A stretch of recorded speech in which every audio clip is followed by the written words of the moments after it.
everyone. We're going to be continuing in our hermeneutics series. This is the second module or second class in our hermeneutics coursework.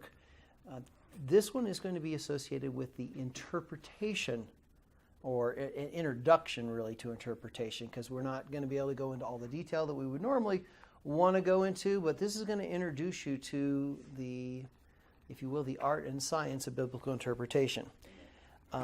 So we've already seen kind of where the Bible came from. We've already seen its background. We've seen its authority. We've seen all those different things. We know how we get from text. We know how we get to translations. So now what we're going to do is say, okay, now that I have the Bible, I understand where it came from. How do I go about reading it and understanding it and interpreting it? Now we do have a third module, which is going to be more hands-on type of stuff, how to actually do some of this, and we're going to put it into practice. But in this module, that's the basic topic we're going to cover, is basics of biblical interpretation.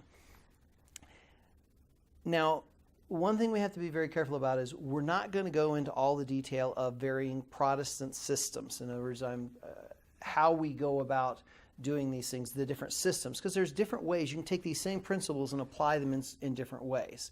So that's not the purpose of this class. We're going to reference it, we're going to talk about it, but what we're going to do is talk about the system and approach that we use, which is referred to as the grammatical, historical, rhetorical approach.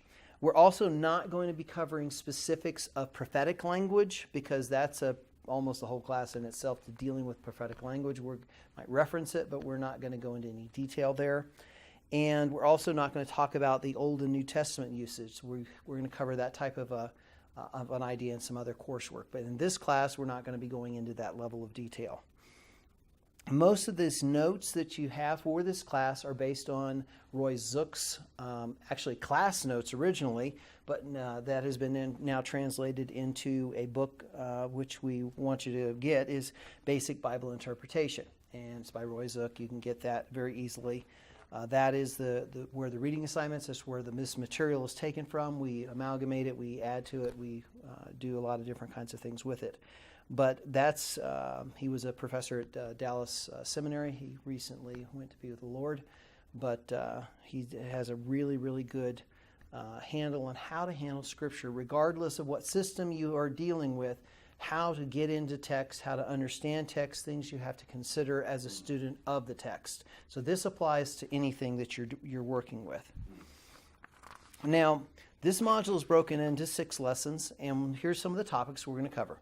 The first lesson, which we'll be getting to here shortly, is the what and why of biblical interpretation, why we're going to do this, why we're going to study it, and we're going to go through a little bit of extensive lesson on the history of interpretation, because sometimes we think that it's always been that way. We always do it this way, but over time there's been different schools of thoughts, stronger, weaker, pros and cons, and when you study history of how things come about, you realize it is very valuable to know, hey, maybe if we go down that path, we might get into the same trouble these guys got into. The second lesson, we're going to talk about bridging gaps.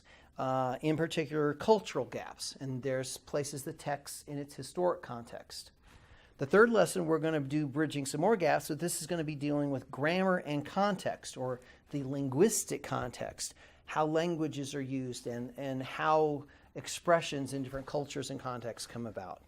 The fourth lesson is going to be dealing with bridging literary gaps and figures of speech, because different literature requires us to understand how it's used in one culture might not be the same way we would use it. So we have to understand about literary genres. We're going to talk about that. The fifth lesson is going to talk about typology and symbology, talk about types and symbols. And the sixth, we're going to talk about parables and allegory and how they're used within the scriptures.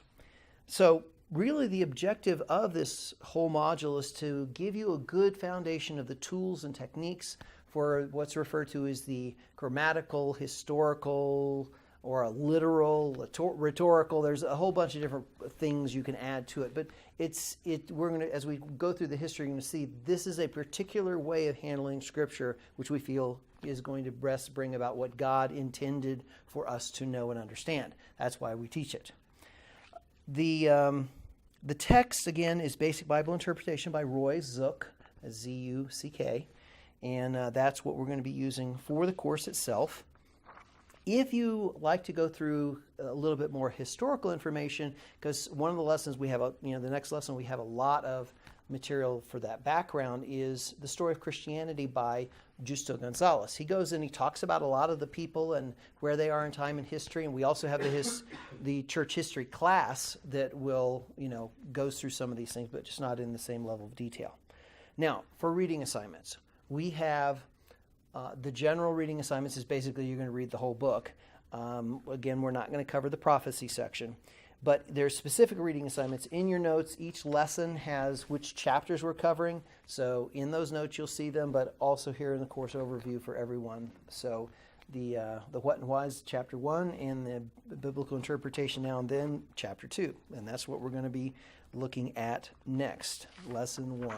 So if there's any questions, come ask, come talk. Otherwise, your notes should be available to you. Get the book, and you need to be reading the assignment so you can follow along with us.